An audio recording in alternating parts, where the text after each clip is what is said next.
This is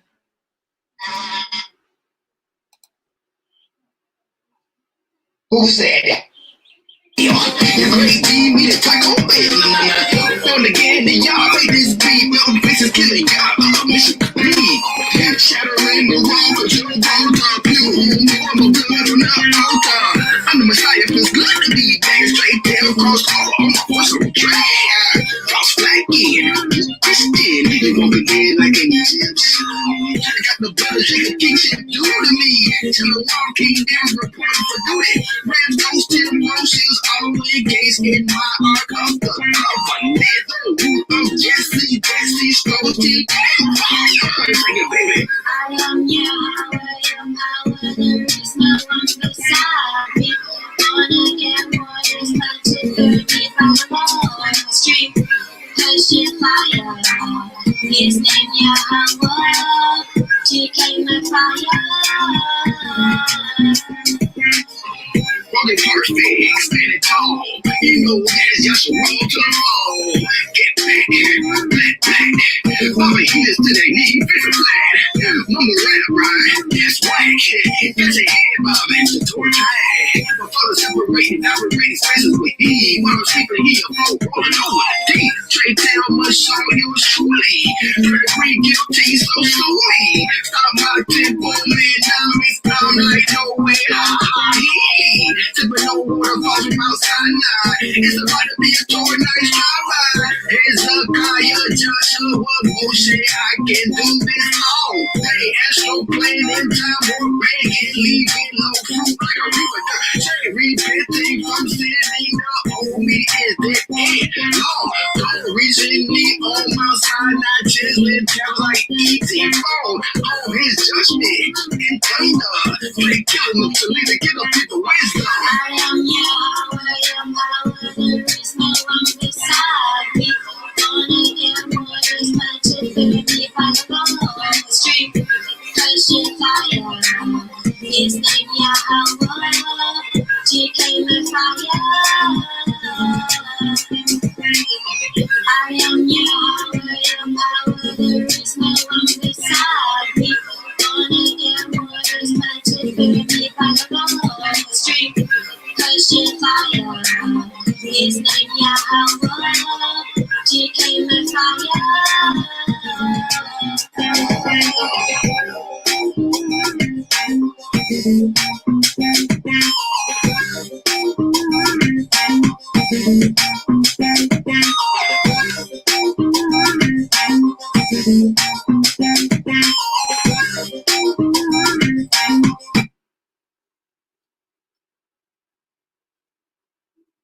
She came a fire.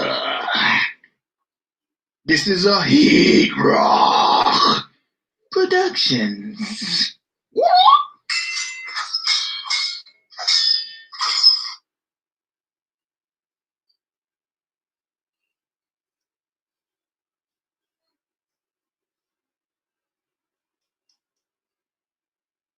Heat Rock.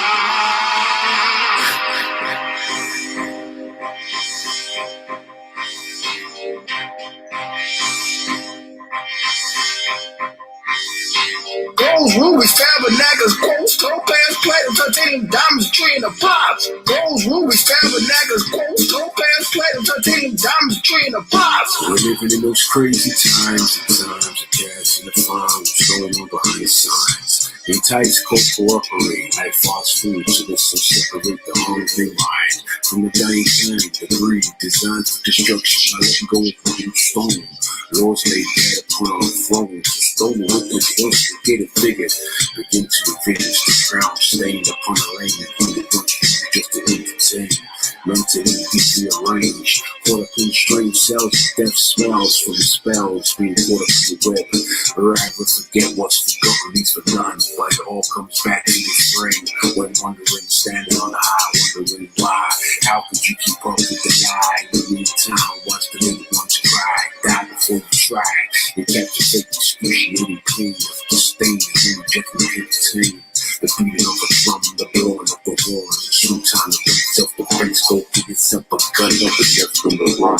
wondering what way and why. Let me give you a little history before I joined the TK clan of murdering beasts. I was just a lost seed playing with death, looking at the flesh, so running the streets. I had to keep a fake persona to see to show I wasn't in pain and agony. Yahweh tested my soul, unbeknown to me. Called me, brought me down all the way to my knees. He said, "You the son of Jacob, return the Messiah, fulfill the Torah and prophecy. Now kill these goats, sheep, rams, drake this word about how to pray only to me." I rose up, took my scepter, scrolls up, but like no pressure. I was dipped in the fiery coals, riding on rolls, wiping off home with drones. Scooped out the first of a fleece, and grease popping like triggers, burning the throat like cheap malt liquor. I built up in the storehouse, a diamond glinting in the treasures, edges smooth by all the weathers. The house will gonna block you out, you busters, profane and sin could fall in all your clusters. When you're hard in times and money's tiny, it looks like there's no way out, no one living. I'm investing my tiles on pass over every spring, every Sabbath, and first through the harvest. Now my soul enjoy the tax return, my bank account on swole, financial my pockets retarded.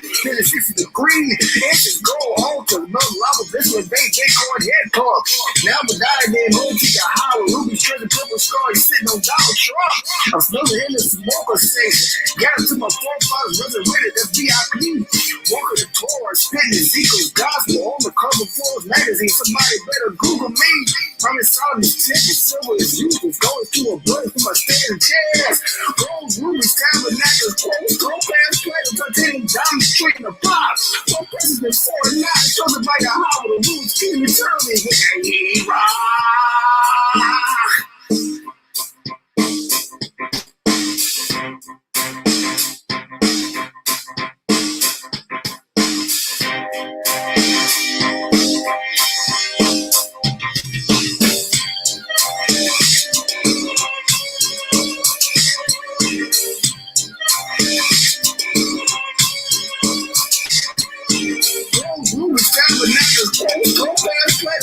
Diamond straight in the box. Long rubies, tabernacles, clothes, gold pants, platinum, titanium, diamond straight in the box.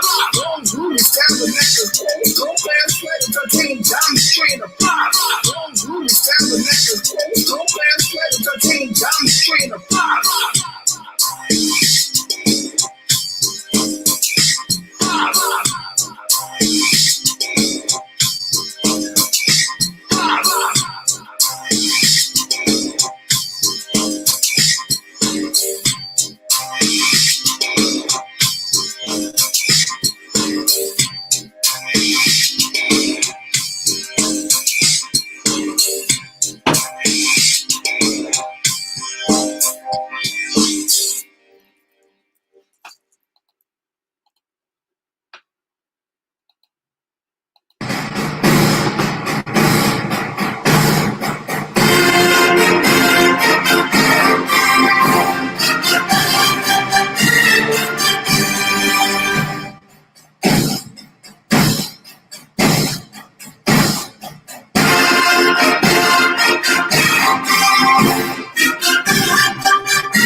What's up, Polk?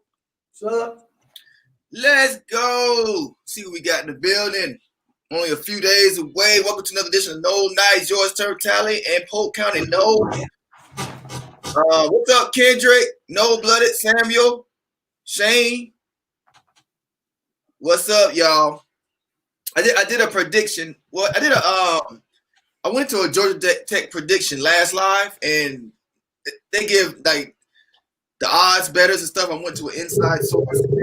Like they give it Georgia. I know it's not guaranteed. Nothing's guaranteed in life, but my God, man, Georgia Tech is like the worst place it could possibly. We should be able to walk in and just get this win. So from what I read on the last stream. Oh yeah, J-Dub started. I should have stuck with my pick from the jump. I did say Jerry Jones was gonna raise the ceiling. I did say that. Yeah, we're gonna talk about that depth chart for sure. He got the spot, boy. He got it. He got to see a lot of interesting stuff going on with the depth chart. Yes, sir. What up, Sergeant AR-10? Yeah, boy, J-Dub started. That's wow. Okay, the cornerback 2 spot. Hey, that was a long battle. Jerry and Jones, real deal. It's super talented over there, though. Mm-hmm. Jerry earned that. Jerry is the real deal. What else? I haven't watched much practice. I haven't had much time to watch it. Then we'll watch it today after Polk gives his presentation. Just make sure to ask questions. You can ask questions during, I guess, Polk talking. He'll get to you when he can. And we'll just do it that way like I usually do. Yeah, go ahead. I can't remember nothing right now. It's too early for me. Just go ahead and start. Let's get it. Well, I just want to get into that depth chart. If you know, I can put it up. In case anybody ain't seen it, or that's the big news. Obviously, we in game week. What's going on, Raymond? We're in game week and we ready to go. I think we're ready to go. Yeah, I think we are. Depth chart. I haven't even looked at the depth chart. I just saw somebody talking about Jerry got the second spot. I didn't even really looked at it. I gave a quick. Kalen DeLoach. Jump in the depth chart.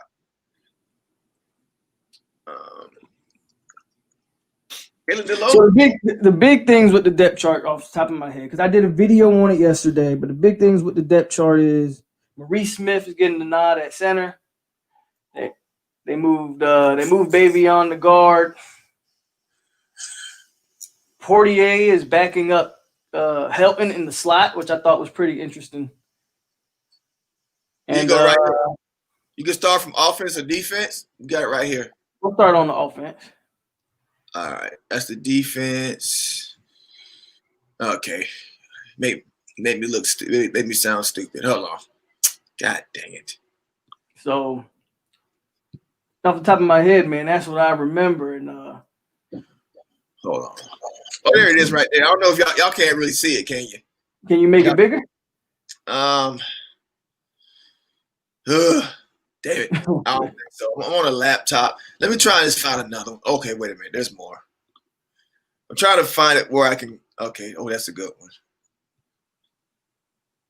Okay. Here we go. Okay. Hold on. Laptops are different, man. So I'm still getting used to it. I've only had this laptop for about 2 weeks. All right. And also, if you want to preview Georgia Tech, we can do that. I'll be honest with you, I think they are the worst team in the ACC. Yeah, they are. There we go. There you go. So as we know, we know Black was going to be the starter, so no surprise there. Corbin and Webb, I don't think there's much surprise there. I'd be interested to see. Now, this is only a 2-deep depth chart, right? So I would be interested to see where those freshmen are on that depth chart, who's third and fourth and so on, because I believe we'll see more than just those 2 running backs. I almost guarantee that. Oh, yeah. So Pookie Wilson got the backup behind Terry, so that was a little bit of a surprise. I like that kid. He had a real quiet offseason, but good to see him make the 2 deep. That's amazing. Warren Thompson gets the nod on the other side, and Jordan Young is behind him. And you got Helton in the slot and Portier backing him up, which I think is very interesting. I'm telling you, man, you're gonna see. I'm telling you, you're gonna see some formations where they're gonna have Tamarion Terry 6'4", Warren Thompson 6'3", and Portier out there at 6'3". That's gonna be pretty scary for those DBs on the opposite team. Woo. So that's pretty cool. McDonald. I see your boy Preston Daniels, the walk-on from Memphis. He made the 2 deep depth chart. So that means he must be doing pretty good out there. Yeah. Right. And then we got Darius Washington, Chaz Neal backing him up, Donta Lucas, the true freshman Thomas Schrader backing him up. Here's the big change here. Maurice Smith getting the nod at center. Babion moves the guard, and Devontae Love Taylor at the other tackle spot. So offense, man, I still think it's going to take a little bit for those guys to get the chemistry right, but I think you got some things to be, excited for. Yeah, we do. Yep. So I'm interested to see how Maurice Smith plays, how, some of these guys play, man. Mm-hmm. Let me get the defense up for you. Let's see. You got some true freshmen on that offensive line and backup position, so that's going to be interesting too. I'll read some of the defense. Once you're done, I'll read some of this article. All right.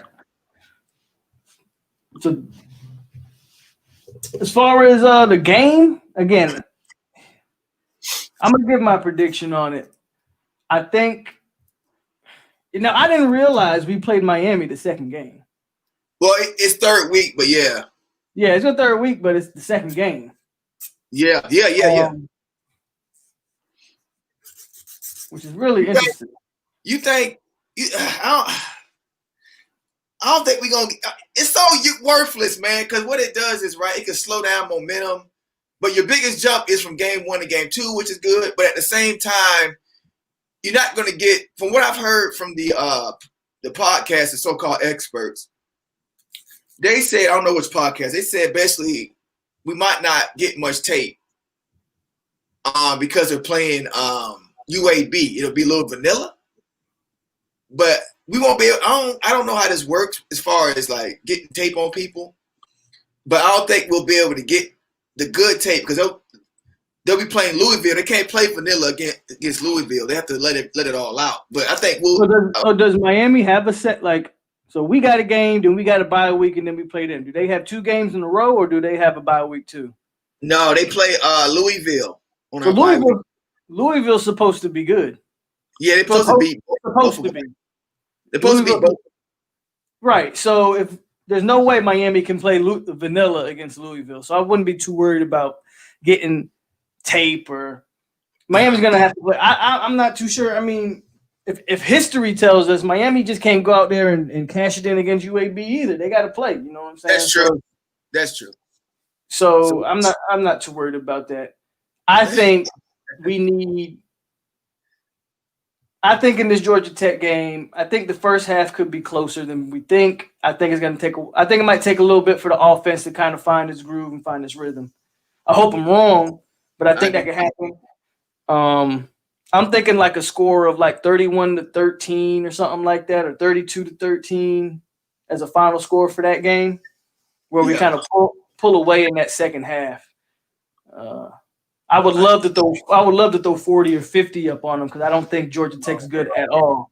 They had like the 127th ranked defensive line last year, so they're not very good on defense or offense, and that's mainly because they're transitioning from that triple option that they ran for years, and now they're trying to run a more conventional offense. So they just don't really have the guys for the offense. They don't.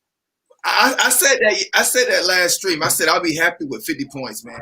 I can see us put 50. If we put 50 up, I'll be ecstatic. Yeah. I don't see us. If we put 50 up, then I'm not too worried about the offense. Then. Yeah, I know, right? I still think the offense is going to need a few weeks to find themselves and find the rhythm. Yeah. So I'm thinking about we put up about 30 points would be what I would expect. First game, first first game, new head coach, brand new system. Mhm. I'm thinking, we got brand new starters on that offensive line. I'm thinking, I don't want to jump out there and be like, we're going to put up 60. You know what I'm saying? I always want to put up, especially game one. It's a tone setter, so I would love to put up 50. But this is the thing. When I say 50, it don't have to be 50. I'll be happy with 45, 44. It's not. That's not. Because if you look at it this way, if our special teams turns out to be the way Norvell's all his special teams are, we could get a touchdown or two. And then you look at defense, we can get a pick six somewhere. We get some turnovers. It could go from all. It could be dominant from. If you dominate from all phases, offense don't have to be that dominant. But if you dominate defensively and special teams, you could easily put up that. You could put up about 40, 45. Realistically, I say 50 because I want to see. I want to go nuts. But I'll be happy with 38. I mean, 38. So I didn't throw in like a defensive touchdown, or a special team touchdown. So I didn't really consider that. Yeah. So I get where you're going with that. I'm just strictly kind of seeing, like, I want to see what the offense does, Yeah. So I'm thinking in that 30 ballpark range. Yeah. But it wouldn't surprise me if we got a defensive or a special teams touchdown. It wouldn't surprise me at all. Not at all. Right. I'm gonna read some of this offense stuff. Last week, I'm gonna skip. I'll say this real quick because I saw somebody say they got 40-20. We can't. I don't see how Georgia Tech scored 20 on us. I hope not. If Georgia Tech can get 20, and they're again, that's a bad team all around. They're making the transition. They're still finding the players to fit what they're trying to do. I'm not ecstatic on 20 points. I mean, unless, I don't know. We'll see how they get it. You get a bunch of field goals and maybe a late touchdown. Maybe you can throw in 20 points. But I'm looking at, like, FSU to hold these guys under 14 points. 14. If the defense is what we think it is, I'm looking at, like 13's my thing. I don't see how they're scoring 20. We'll see. Because they don't got nobody to block our defensive line. No, they don't. And then you don't have any receivers that can outrun any of our corners or safeties. No. So I don't know how they're gonna score points, dog. I'm just being honest. I'm gonna read the preview for you just so you can get a laugh, man. The preview I found. I'm trying to find that page again. Oh man, it's pretty bad. The guy's like, man, the way he's talking is like Norvell should just walk in and fart a win. I'm gonna tell you right now, Papa Smurf, if Jeff Sims starts, we might destroy his confidence week one. Right. That's not enough time. And he's the only one that fits the offense. I wouldn't start Jeff Sims week one. I don't know if you don't want that guy going against an NFL defensive line. I would hold off on Jeff Sims. But God bless it. Yeah, God bless him if they do. This is a transition team. Yeah, they are. You have a bunch of receivers that were for the wishbone. They could, they're not going to do that. No, they don't have any guys that fit what they're trying to do right now. Nope. Georgia Tech's probably 3-4 years away. And their quarterbacks are ass, man. The ones they got, not Sims. Sims going to be good. But the other ones they got, they're ass. They're like 5'9". Nah, they bad. Jameer or something his name is. I'm just going to skim through this. I'm not going to read it word for word. I'm just going to skim and try and get some people. Okay.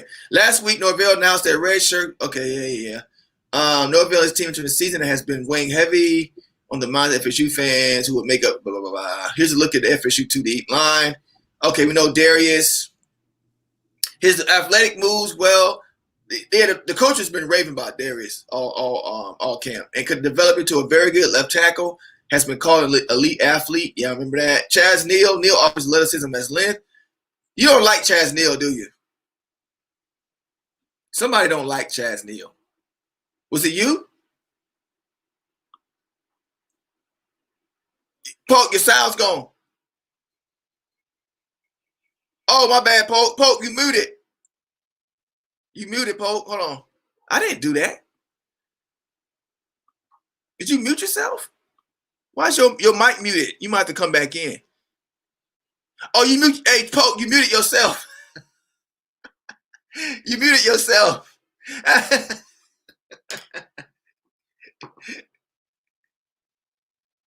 me see. Hold on. Now, okay. Now is it me now? No, you muted yourself. It said I can't unmute you. Let me remove you and put you back in and see what happened. You muted. Can you hear me? Hey, who can y'all hear Polk out there? He muted. I don't hear you. Is it me? It ain't me. Yeah, Polk, they can't hear you.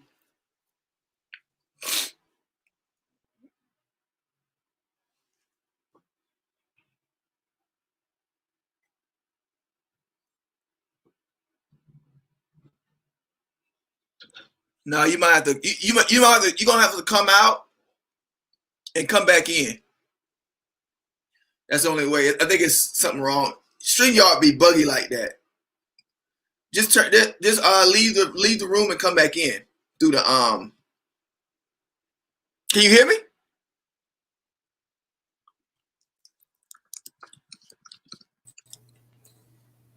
My bad, man. Somebody You press mute. Somebody bothered. They was calling bothering me. My bad. What's up, Frank Bell? Let's see. Okay. All right. What was you saying? I was saying that you're not big. Somebody's not big on Chaz Neal. I don't know if that's you or from the iPad podcast, but somebody hates. Nobody else. I don't hate him at all. I want to see him. I hope he develops. I like his size, man. The dude is long. He's big. Okay. He's athletic. I just want to see more of him, but I don't hate him at all. Somebody said they don't like him. It might not have been you. I listen to so many people. Okay, Dante Lucas. Yeah, he's gonna be good at the guard. Thomas Schrader. He's the best one we got. Schrader, that's huge. That's a freshman at the other guard. That's a good one. Maurice Smith showed flashes, so they like what they see out of him in practice, obviously. Bavian Johnson, right guard. I like that. I like that better than him playing center. Devontae Taylor. Yep. Robert Scott. Yep. I don't like that number. Jordan Travis is really the number 2. Really. So if we want to talk about the quarterback position right now, yeah. Obviously, I think Chuba just had a second surgery on his shoulder. So we ain't gonna. I don't expect to see Chuba this year, which is fine. It's gonna be a glorified redshirt year. He wasn't gonna lose any eligibility this year anyway, so that's fine. I think the only reason Rodemaker's on here is I believe Jordan Travis also had an injury this camp. Because Jordan Travis didn't participate in any of the scrimmages. So Rodemaker's been getting those second team reps. So in an emergency situation, you have to put Rodemaker out there. But what I think we're gonna see like 10 plays with Jordan Travis in like the Wildcat. Yeah. He's gonna run about 10 plays in this Georgia Tech game, I believe. I would say about 10 games. We'll see Travis on the field before we see Rodemaker. Unless Black gets hurt or something, which let's cross our fingers that doesn't happen. Hopefully not, yeah. I didn't like what I saw out of Rodemaker. He does not look ready. Running back, Jashawn Corbin, LaDamian Webb. Corbin's the most experienced back. Blah, blah, blah, blah, blah. Webb was Juke All-American. We already know that. He's a home run threat. His size and balance make him difficult to tackle. Yeah, he does. Yeah, he's a load. Wide receiver, Tamori Terry. I'm really impressed with Terry Wilson making this cut, man. He's always around. He's just consistent. Warren Thompson, Jordan Young. So Warren Thompson at the 2. Jordan Young's backing him up. He got some big receivers, man. Yeah. Like even Jordan Young is big. Yeah. And a guy you don't even see on the 2D right now is Isaiah Bolden, who they just moved over. And he's about 6'2". Yeah. So I mean, that's a guy that look for in the future to make try to make that rotation. Look for him on special teams to bust out. I look for him to bust out on special teams return game. Helton is returning ahead of schedule from a knee injury. He's gonna be nice for us. He's a nightmare matchup for linebackers and safeties. his speed and lateral quickness. Tight end Cam McDonald. Yeah, they're gonna be low on our tight ends. But you know what? Cam McDonald, we top heavy at tight end, but I think it's gonna be like kind of a drop off. But Cam, we top. Cam's gonna be nice. Real top heavy. He stay healthy. We good, but he gotta stay healthy. There you go. And did I go over the cornerbacks? Oh, that's offense. Okay. Let's go to defense. Defense is very interesting. Very interesting. Hit that line. You hear about DJ? DJ, yeah, he's not playing. They say he might. They say the rumor is he's opting out. Okay. Yeah, he not gonna play. He ain't practiced, so he definitely not playing. Yeah, I think the rumor has him opting out. As far as Portier, so that was first surprised by that as well, Tyler. Portier over Robinson. I believe Robinson suffered some injuries this camp as well. Because Robinson not making the depth chart at any spot is kind of interesting to me. Robinson? Yeah, Brian Robinson. I believe he's dealing with a little bit of injuries as well. But Portier, from what I've seen, he's looked really good in camp. He's a big dude who can move. Okay, here's a good one. Here's a more in-depth one. Defensive line. Here we go. You can read that if you want to go into it if you want before I read this thing. Is that okay? That's right.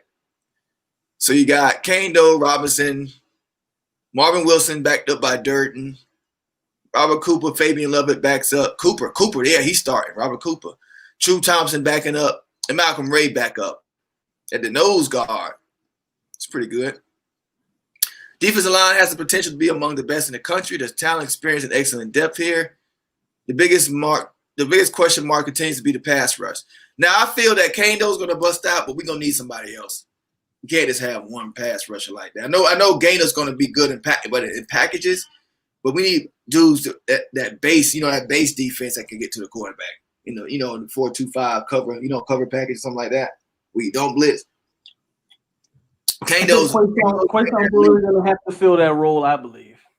Who that? Quayshawn Fuller is going to have to fill that role. Right.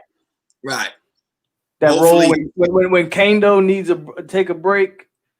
Yeah. Quayshawn's going to have to give us some solid minutes, man. Oh yeah. Because we're not going to.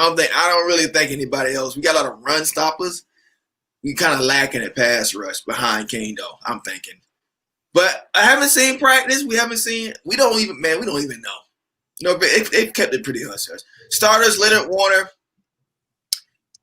Emmett Rice, the Will, Leonard at the mic. That's nice. Amari Gainer at the stud. And then you got backing him up, Stephen Dix Jr. Killing DeLoach is right behind Gainer. That's huge. Yeah, they are very high on DeLoach. Very high on them. He's the one that made that pop. He's the one that made that pop too. He's not a big dude. But I guess he liked the rock. I guess he liked the hit, man. He got that little fight in him. DJ Lundy, Jaleel McCray. The linebacker position has been a problem area. That's an understatement. Years due to injuries, poor development, and lack of coaching. FSU football finally has good depth of the position with seniors Warner and Emmett Rice returning as starters. Rice came on strong. They look posed to be a breakout player. Gator continued to flash. This unit could be the best it has looked in quite some time with competent coaching. Let's get to the second. Stephen Dix Jr., man, that's the dude to watch. Yes, sir. He's going to be a future superstar at linebacker, I believe. Hit that like button, people. You're going to be the next great FSU linebacker.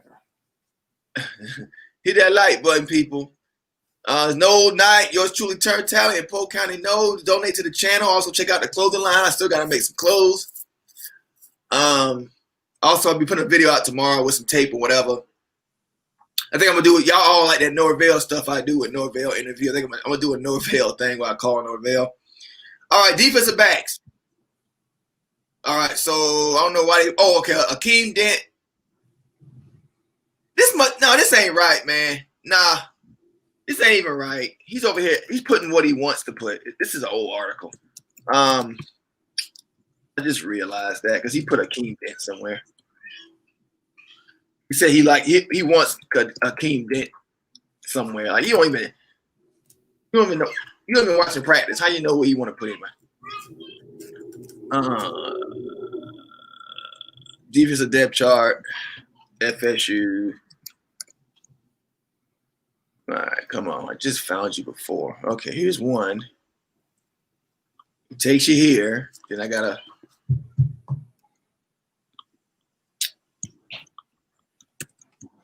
Right there. Okay, here we go. Oh, so okay, here it is. Hopefully, I can pay for it. Okay, there you go. So you got Josh Kane though on the edge with Fuller, Wilson behind Durden behind Wilson, Lovett behind Cooper, Robinson. Man, who gonna block Cooper? My goodness, on that Georgia Tech team. Janaris Robinson at the Fox. The wheel Emmett Rice. So Josh Griffiths is right behind Robinson. That's good. Emmett Rice, Jaleel McCray's behind Rice. Stephen Dix behind Warner. Oh, everybody gonna play in this. Kalen DeLoach behind Mari. Jarvis Brownlee behind Asante. Interesting. Travis J. I think that is I would expect to see a guy like Dent over there too. I don't think I don't think that really matters. I think you'll see Asante Samuel, you'll see Akeem Dent. They'll interchange those guys. Yeah, because he said he has like Coach Fuller said he has height packages where he wants tall people in. He has packages where he wants short, quick people. You know, it's different situation. He has situational defensive packages. So everybody, everybody play. Huh? To me, the biggest takeaway from this depth chart is Travis J. Yeah, dude he's literally in four different. He like potentially starting at 4 different spots on this team. Which is crazy. Yeah, he got huge upside, man. That is crazy. It is. I love Travis J, and I'm excited to see what he brings to the table. Big Game James did too. Big Game James always he said last class Travis J was the only guy he wanted. He said that's a must get. I remember that. He called that one. Okay, so Kellen DeLoach behind Amari. Okay, so Travis J at the safety or Cyrus Fagan. Fagan's always around. You got Jaden Lars Woodby, and you got Travis J or Raymond Woody. They had awesome camps at that position, both of them. And Jerry Jones backed up by Akeem Dent and Miko. Akeem beat out. Well, that doesn't mean or. Okay, so or. Yeah, Jerry Jones, man. J-Dub. He did it. He did it. And they got Travis J. They got him as the kick returner and the punt returner. Oh, okay. Yeah. Where's that? I don't see the special. Should be on the bottom of that. What you're looking at, it should be on the bottom. Should have special teams. Nah, it's not. I get special teams now. They being difficult. The special team. This one. Usually I won't even care about special teams, but I'm more excited. I think about special teams than almost the defense. I'm more excited about that. I know what our special team's going to be. Oh, it's going to be something nice. Let me click on this. I'm excited about special teams. Where is it at? Okay, let's see if I can click it on here. Because it puts special teams with defense, don't they? Yeah, they do. Okay, here we go. I can't enlarge that. I just read off what you got. If I remember correctly, it's I think it's Travis J and Isaiah Bolden on kick return. Yeah, it's right here. Do I have it in front of you or no? You do, but I can't see it. It's small. You can't see it? Oh, okay. No, I don't. Wait a minute.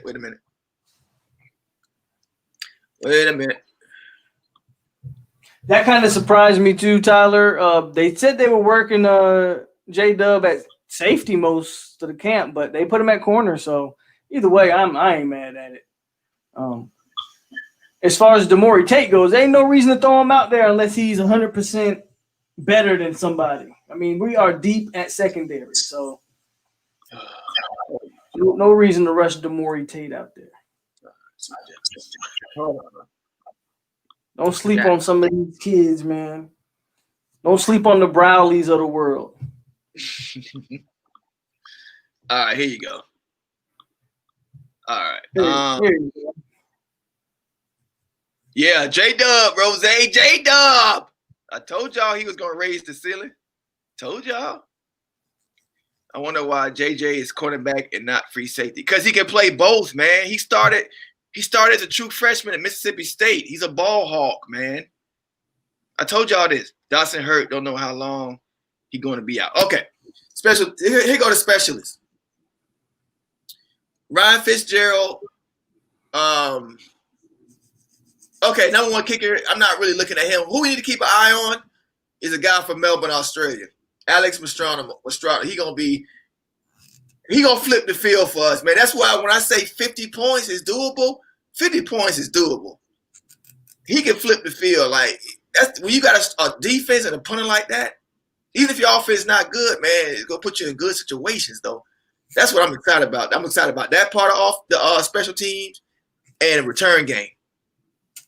Because I know Norvell's a beast with that. So you got Grant Glennon. Who the hell is that? It's a punter. Okay, he ain't gonna play. Okay, so these dudes ain't gonna play. No, Grant Glennon, my bad. Grant Glennon's a long snapper. I'm sorry. Oh, okay, yeah. That's right. Tommy Okay. Martin's the punter. Oh, okay. Or Mastronomano, either one of those guys. Probably be Mastronomano. No, it'd be Mastronomano. He's booming the balls in practice, they say. Travis J, kick return, or Bolden. Woo, put them both back there. Corbin or Webb at kick return, so it'd probably be one of it. Probably split it. Probably split. I don't know. I don't see Corey Red. Travis J at punt. Wow, Travis J must be really lighting things up. Asante Samuel, Keyshawn Hilton. They got Travis J at punt return. Wow. Okay. I like Travis J better than Asante. Honestly, I don't really like Asante at punt return. I ain't like what I saw. Even though it's a new year, new coaching, I still would rather. Yeah, I never seen him at punt return, so I don't know. I thought I did. I think I did. He was out there once or twice before. Once or twice. I'm pretty sure I did. DJ was back there catching punts all last year. Yo, I couldn't tell much time he let the ball hit the dirt.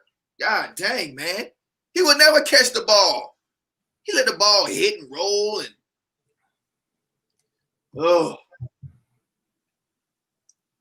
DJ did not do good at punt return, man. He had one good game, and that was against Miami.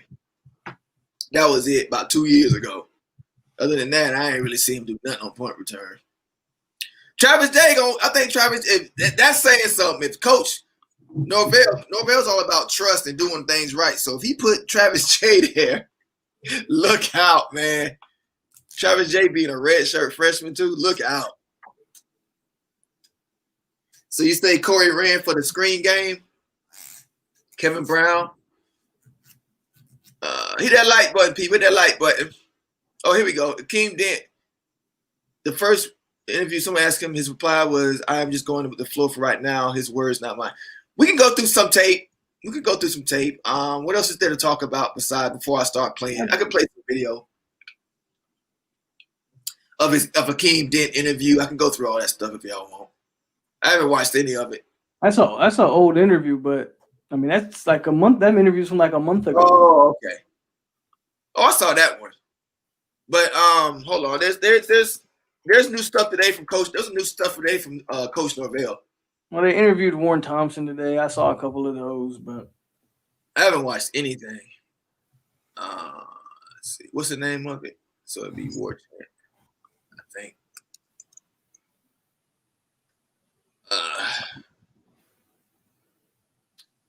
I haven't even watched practice. Okay, here we go. Here goes some practice. Yep, I watched this about 2-minute clip. Oven baked, oat slice. Let's see what's going on. They don't ever really show much of nothing, but let's see. Nothing too special. No, they never show nothing special with practice. 6-step row. 6-step row. 6-step row.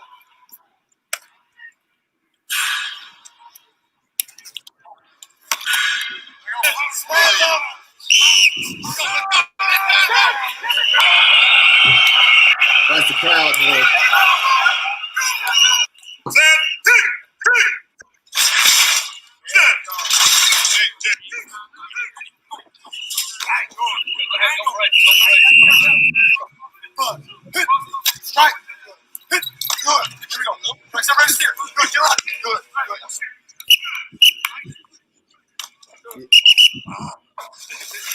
Well, look, at least we look like we know what we're doing out there.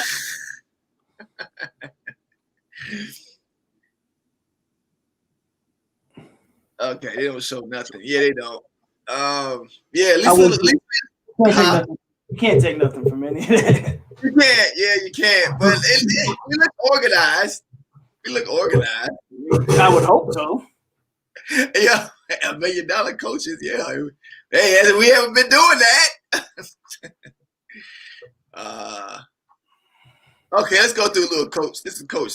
This is a new one. Let's go through a little coach. I don't care about the other guys. Let's see what coach got to say. Let's see. Hopefully it's loud.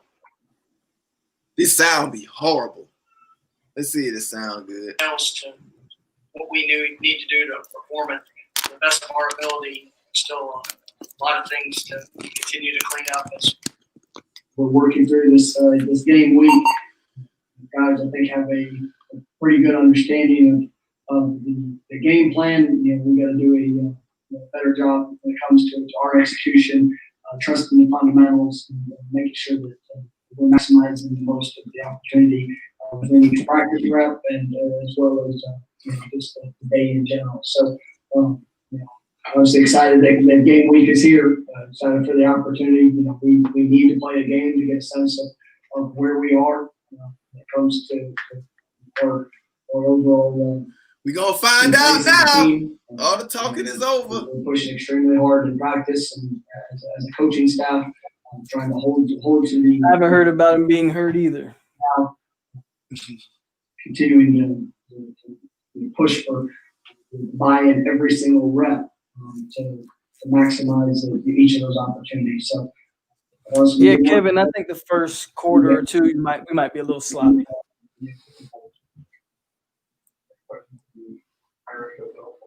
I'd be surprised if we weren't, to be honest with you. You have a lot of either redshirt freshmen or freshmen or guys that haven't played a lot of college football.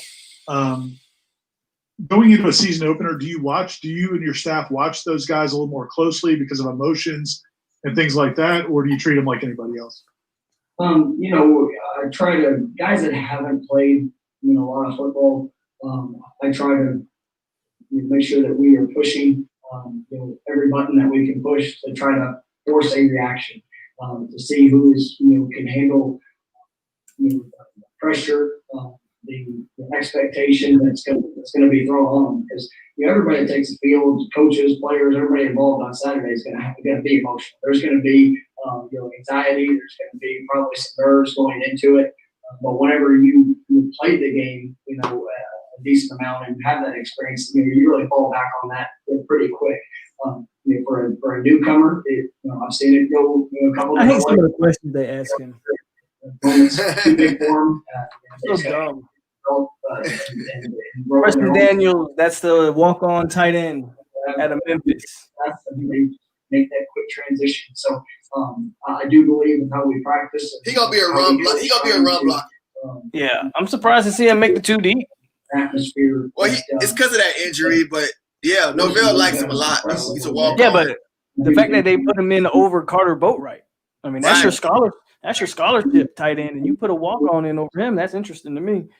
Yeah, when Novell breaks in a transfer, look out. As Mike, I know you've spoken as you about see, the defensive Jerry tackles all Jones, individually at Isaiah times Wilson, preseason, but those are guys he collectively as a wants. group, I Like guess, he wants the how transfers. good can that Preston force be? Daniels. Even I agree with that, Kevin. great too. How big can it be? I've really been playing with some of the like Toa Philly. like you said, True and Malcolm. We need to be strong at the core of our defense, and we have a rotation of 5, 6 guys that we feel confident put in the game. Those guys, we need to see relentless effort in every aspect. Relentless effort. They're talented players inside, and they do have a lot of experience. Played a good amount of college football, and so we're pushing them. Irv got it. We want to see the fundamentals. We want to see the finish.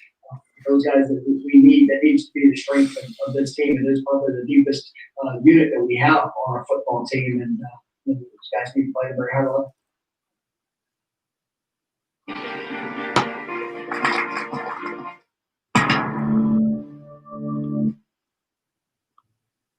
You finna watch some Netflix. Yeah, Mike, when you talked about the emotion and what you and your players might feel on Saturday, have you guys spoken a little bit about how the strangeness of having a smaller capacity crowd and maybe dealing with that and maybe avoiding some sort of maybe mentioned I don't care every year I've ever coached, regardless of where it's been. We don't control the things that are outside of the field, whether it's a sellout crowd, whether it's passion, stupid question. fundamentals, and then play the game to the best of our ability. Stupid questions. That's some good questions. And we're looking for a consistent growth and improvement in every aspect of what we do, and it needs to show up in our effort. It needs to show up in the. Talk about how small the crowd's going to be. What's it going to do? So, going through camp, we've had moments where we played with built-in crowd noise. I think I mentioned that the other day. Oh, I don't want to hear about crowd noise. Everybody's going to be there. Was everybody on that depth chart is expected to see the field at some point. I think it's something you've hammered home, and your offense is built for playmakers and putting players in their best positions. Could you speak a little bit as towards the rotation and personnel that you're going to try to get in the game? Yeah, Coach, give up your playbook. We're going to kind of clarify. We're going to put every player that earns the right to play. Coach ain't going to tell you nothing, man. The effort that they give and performance of what they show. There's guys that step on that field, and I don't see a relentless pursuit of the ball, and then there will be changes made. Oh, during the game. I like that. I like that. That's a good little. It'll put us in a position. Good little quote right there. Defense, I sure hope that we have. Basically, you don't do your job, you're gonna get your ass off the field. We're gonna put someone out there that's gonna do the job. Established guys that are maybe a little bit into depth on offense and defense can forge themselves a role on special teams, but. This is not a charity group. We're not looking to see if we can make everybody happy by playing the game. When you're right to play, you're going to play. And then once you step on the field, you have a standard. Which you hey, Tyler, I'm trying to tell you. This will be our first game as a program. This will be our first game with this coaching staff and the expectation that we're pushing for. So, that's going to be something that's evaluated extremely hard throughout the course of the game, but even after the game, because I hope that we're able to play a lot of people. I hope. A great week of practice, and then guys have to be able to perform on game day. I think that's about the best thing he says this entire interview. So. Oh, okay. Hey, Coach. It's the questions. Look ahead to just pregame. It's because it was a good question. That might be for you. Like, is it going to be coming out of the tunnel? Is it going to be seen? See, look at these questions, man. Yeah, that's what I'm saying. That I mean, they're not really asking anything. These questions suck, man. I was actually going to ask the same question, but I guess kind of going along with that, on game day, is there anything that you do to kind of center yourself, or things you've done in the past, or maybe something that you might do a little differently this year? I don't want to see Brooks on the field until he's tall enough to play line. Because I've got to prepare just like players have to prepare. I think the Kalen's going to be a good special teams guy, but yeah. You get a lot of emotion to affect the decisions. We're too deep at linebacker right now. We don't even need him on the field at linebacker. Kind of like them, try to do everything out. I've got a routine of I think there's no book and the best way. I'm getting sleepy watching this. Okay. I'm sleepy now. I can't watch no more. Let's see. Warren Thompson, Coach Nobel has my back. I have his. Okay, that'll be all right. I haven't watched this. It's a new Warren Thompson, run blocker, blah, blah, blah. We'll just watch this one. I can't watch no more after this. Nah, I'm going to go to sleep. Okay, I'll watch the Warren Thompson. I haven't seen nothing from him all year. So. I watched it. That interview is kind of boring. It's boring. To me, it is. I want to see what he looked like, man. I haven't even looked at a video. I don't even know what he looked like today and stuff. He looked the same, but I haven't seen him this year. All right, Warren, you say you made the team. You starting. Okay. Time to break out, young man. Hey, Warren. Since the situation with Coach and the program a few weeks ago, just how have you grown, and what did you learn from that you tried to apply to the rest of preseason? We just came to an agreement. I want to be with my team. I want to be with a coach. This is what I want to do. Not feel safe. I can't even hear what he's saying. Wow. You talking low? I got the speaker up, man. I got my speaker out. It's him. And to follow up, how gratifying was it to for everything that happened a couple of weeks ago for you to find out that your name's atop the depth chart as a starter this weekend? Yeah, it was pretty good. The work out put in. So Dillingham usually gives good interviews. Coach Atkins gives pretty good interviews. Okay, I'll go to them. I don't think Dillingham interviewed today though. I think Atkins did. I'll go to Atkins did, yeah. Warren gonna do his talking on the field, so let's go to Alex Atkins. All right. I'll play DJ Daniels. I'll play DJ Daniels tape, y'all. I haven't seen his tape, y'all. It's the second person. I know it's the second person I've seen that said they want to see his tape. I'll get it up. Quarterback. Okay. Hey, Coach Atkins. That's a real short dude. Bree Smith helped him to win that center job. What is it that he does? DJ Daniels. The good thing about it is we've been able to create competition at that position. It's fun to say he's won the job because he's doing a good job right now. You got some guys sniffing at the heel. Okay, Travis. I'll play it from yesterday, Travis. I'll play that and I'll play DJ Daniels.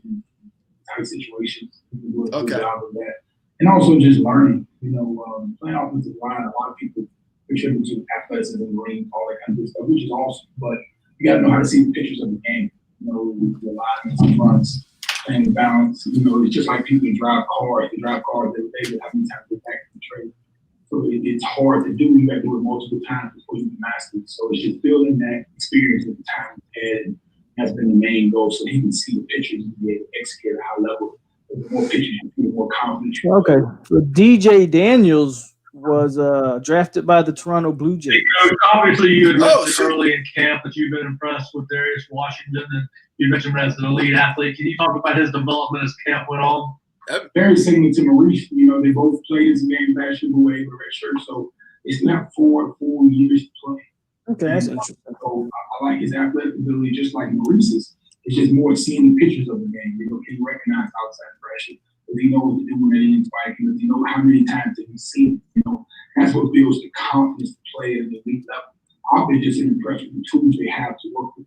Because at O-line, you can watch the Super Bowl, guys going to take the back step. Guys are going to use the hands a couple of times to throw away. Can you athletic? I believe in Atkins, man. I've been impressed. I'm not saying he's gonna make the O-line top-notch O-line in year one. The coach, James, on the TV radio show, spoke pretty highly of the offensive line about the strides the unit's made. So he's really excited to kind of have the group go out and show the improvements that. Hey, I read up on just a quick pause. I read up on DJ Daniels. I'm gonna put it up on the screen once I'm done with this interview. It's very interesting, man.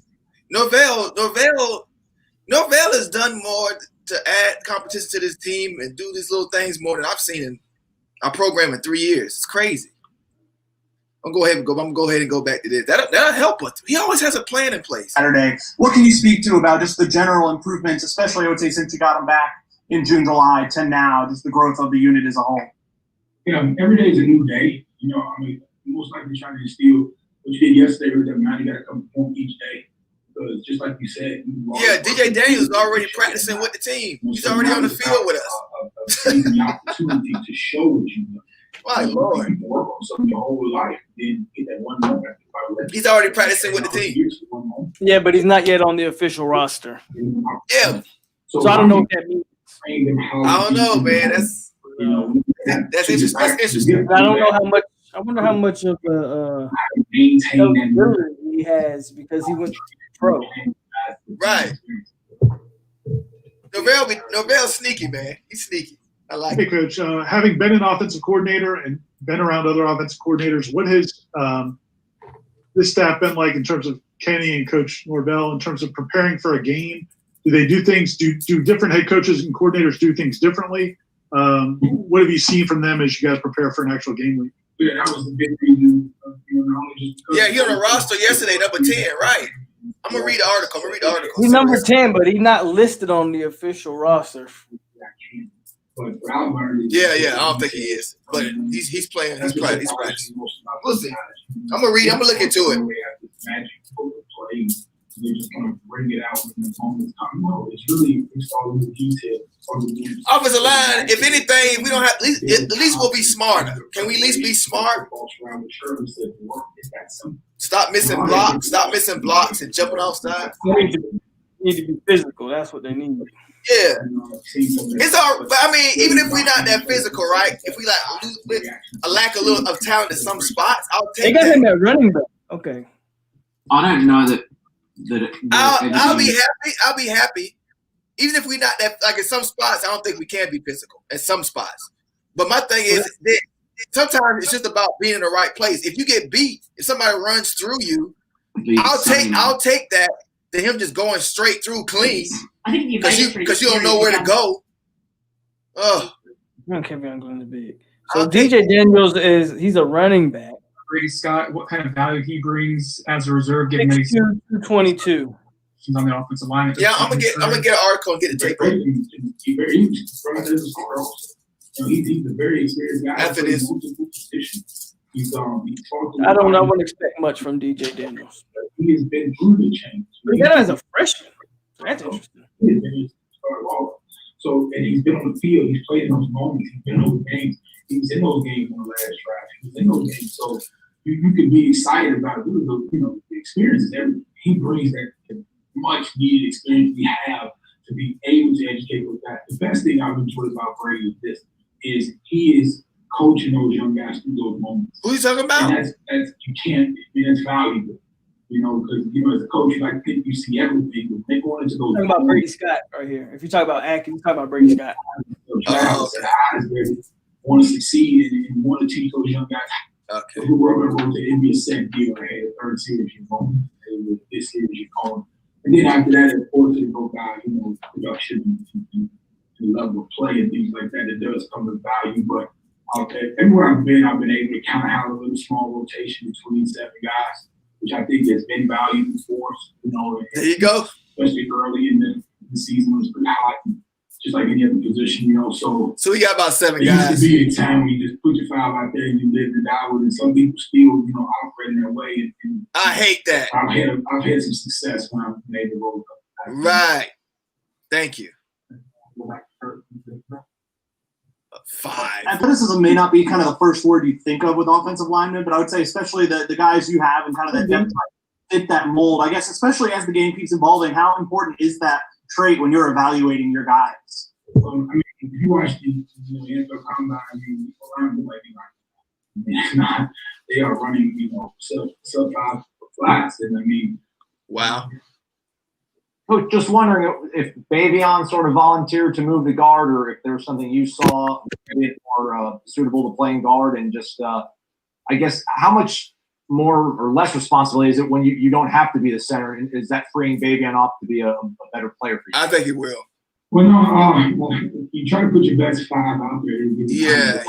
That's one thing about coaching. Bavion fits in the guard. He do. How we can rebuild that cohesiveness. That starts off with you.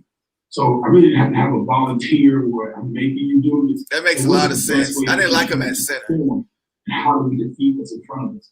And where do I need to be to do it? And the more you can instill that mentality, you have a lot more successes. I think Bavion gonna do good in that spot. But do you still go into a first game, kind of wondering what exactly you got with different guys, or again, because you guys are going up against such a good defensive front every day in practice, do you feel like you'll know what you have going in? Yeah. There's always some optimism on the first game because if you coached up right, it should work out that way perfect. Appreciate incorporating different things and maybe you can change personnel.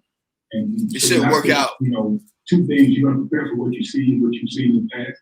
Yeah. You got to train reaction, and that's what you can do in situation training of, hey, if this we take across the space, what are you going to do? What is going to be your reaction? Linebacker, just training those reactions and those quick sudden movements as many times as you can. So when you do get something different, your reaction matches what they get. And at least you got some consistency in the reaction when things break down. They bring the twist. You've seen this twist, so we're good, but what if they bring another one? Well, hey, it's the same thing with my eyes, that my techniques and my fundamentals get me in the right place. So as many times as you can execute that, and of course with some continuity of guys doing multiple times as much as you can to go. Coach, how's it going? So my question is, in a blocking scheme that's very multiple, you switch things up, especially going up against a defensive line in Georgia Tech that's kind of developing and new. How does that like multiple blocking scheme 2 minutes help left. out your 2 minutes left, and then we'll get to DJ Daniels. You know, we try to put them in the best position possible. You know, you do things that they can do and they can execute at a high level. You know, and that's what builds that confidence. You know, so when you are changing a blocking scheme or doing something different, you know, they got to know it's for them. Like, I'm doing this where you can be the best possible leverage you can be, you can execute. And that builds that belief and that confidence. So the scheme is the scheme, but it's matched the product you put on the field. And we're trying to put you in the best position we possibly can for you to have success. Please give us an offensive line. Please. I'm so Coach, sick. offense is wanting to go so fast to catch defenses off guard, and you might not have to be as disciplined or as clean when you are going so fast. Has that created sort of bad habits, and have offenses psyched themselves out almost by trying to go so fast that slowing things down is better for some units to accomplish their objective? No. Yeah, you see a lot of tempo in college football. You know, they just stupid. We want to get back. We don't want to rush. You won't be stupid. You want to be the expert out of right. I understand what you're asking, saying, you know, hey, if techniques are going down the window, you're just trying to follow the upgrade. No, that's stupid. And, you know, we don't really do a bunch of that, I wouldn't say. So Thank God. You know, executing at a high level and being able to play fast. Now, tempo does give you an advantage. I like, you know, but not if you're stupid, it don't. Some of it, but it's more of you don't coach it. Like, I don't coach and say, hey, just get on the guy and get set. You know, I'm still coaching the same way where we want to have tempo. So right. It shouldn't matter. So it shouldn't matter. You know, as a coach or a position coach, I don't teach it that way. But as a coordinator, it shouldn't matter. Understand, you know, you can gain some advantages with defense not being set because they have to be gap sound. So you can create an advantage if they're not gap sound. So it might be ugly, but there's a gap in them because they have not been set. They've been able to close every gap. Right. So it might not look good, but there's a gap open. So, so yeah, as a position coach, I'm gonna get down, but no matter how fast the court. But as a coordinator, I do have to see how you can create advantages. All right, Atkins. You feel that pressure, Tyler? If he fixed this line this year, imagine how bad it's gonna look on the last coaches we had. If offensive line looked good, can you imagine the blowback? Anyway, let's go to let's look at DJ Daniels. Everybody wants to find out. Let's look at him. DJ Daniels. I found some tape too on him. All right, FSU. All right, who's number 10 for FSU's offense? Former minor leaguer DJ Daniels. We know that linebacker Kevon Glenn wears number 10, but another player wearing the same number has shown up. Enigmatic player showed up in practice video last week as he caught a pass, turned on field and received a good job DJ from a nearby coach. So FSU's running backs, and there he is on the left, number 10. Okay, I'm going to play some tape. It's a walk-on. Norvell loves it. So Norvell must really like this. He loves his kid, obviously. Daniels is from North Carolina, had listed scholarship offers from Boston College. Garner Webb and James Madison. Boston College will be his biggest. He must be. Is he a big boy? He ain't that big. He's 6'2", 222. Yeah, he big. Yeah, he ain't. Norvell's going to get them big walk-ons, man. Man. Anyway, so he played dual threat. Yeah, he played dual threat quarterback in high school, but yeah, he'll probably he'll probably be a run. I think we're gonna get a lot of run blockers out of the transfer portal. They got him in the running back room. So he ended up pursuing a career in baseball after he was selected in the 6th round by the Toronto Blue Jays. He's not yet listed on FSU roster. 6'3", blah blah blah. Let's see what he got. Let's play some tape. And then we'll get to Joey Dillingham, and I think Polk got to go. We'll see. I don't have much left anyway. Here we go. This is from 2016. Yeah, he a senior, so he grabbed. I wonder how much eligibility he got. They got him listed as a freshman. Oh, And maybe that's because he went straight to the minor leagues that that he's still got all that eligibility left. He got some good wheels right there. Hey, that's gonna be a grown man. I'll take it. Chris Winkie, I'll take it. It's a grown man. He'll be a grown man by the time he leaves. Hey, Norvell gonna have us back, y'all. No, I see what he doing. I see what Norvell doing, man. I love it. I love it. Just get the walk-ons, get some extra competition, get the walk-ons in, and just let them play. I agree, Tyler. I agree. Nice speed. Nice speed. I got about like 30 minutes left. So, but I'll say this about DJ. They got him at running back. Look, I don't know what you're gonna really get at. I don't expect anything for the DJ Daniels year one. Like, let's be realistic. Let's it's cool to be excited about a potential gut prospect. I'm not saying we shouldn't be, but I mean, we don't need him. We don't need him right. this year. We're not going to need him this year. He looks pretty solid there, but there's a reason why he had scholarship offers from a bunch of FCS schools. Like, let's keep it realistic. I think what it is, the reason I'm excited about stuff like this, first of all, other programs didn't take advantage of the walk-on process, seemed like properly. We did have one guy that he plays for the Jacksonville Jaguars. I forgot his name. He came as a walk-on. It was one of the best corners on our team. He was in the NFL. Yeah, I know you're talking about. So it pans out. But the thing I'm excited about, because Norvell gets you in for one thing, to be good at one thing. So Norvell already has a plan. He's probably really good at one thing. It could be run blocking. It could be running. I don't know. Whatever it is, Norvell's going to squeeze it out of him. So yeah, what you're watching right now is probably the last time he's even played football, because he was in the minor leagues. And this is 2016. The dude probably hasn't been on the football field in about 4 years, man. You know what? He looked like now I'm looking at his tape. He looked like a Boston College quarterback, man. If you look at him how he's played, and that was the only Division I school that offered him. So he looked like a Boston College quarterback. They always can run. Oh, he tried to run him over. They always can run. Yeah, he tried. He always can. They always can run, and they're always like a half decent arm, half decent. Typical Boston College quarterback. Like, he's not a Florida State level guy, of course. And I'm pretty sure he ain't gonna be a quarterback. But no, hell no. But I think with DJ, I think you got a guy who's like 20, 21 years old already. He's more physically developed, so he'll give your scout team. He'll give them solid reps and preparation. Yeah. That's what he's going to be used for. That's where he's going to make his impact. He's not going to be on the field, guys. Nah.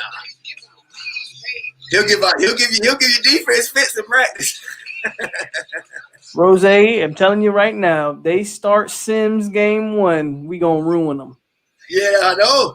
That's the thing. They have. Hey, Polk, I think they're gonna have to, man. I hear you. I understand that mindset of, well, he's the most talented guy you got, so you got to put him out there. But they're gonna have to. Nobody else fits the offense. My thing with Georgia Tech is, how many games are you really gonna win? Is Sims gonna give you an extra 3 or 4 wins? I don't think so. So why throw him out there to get killed?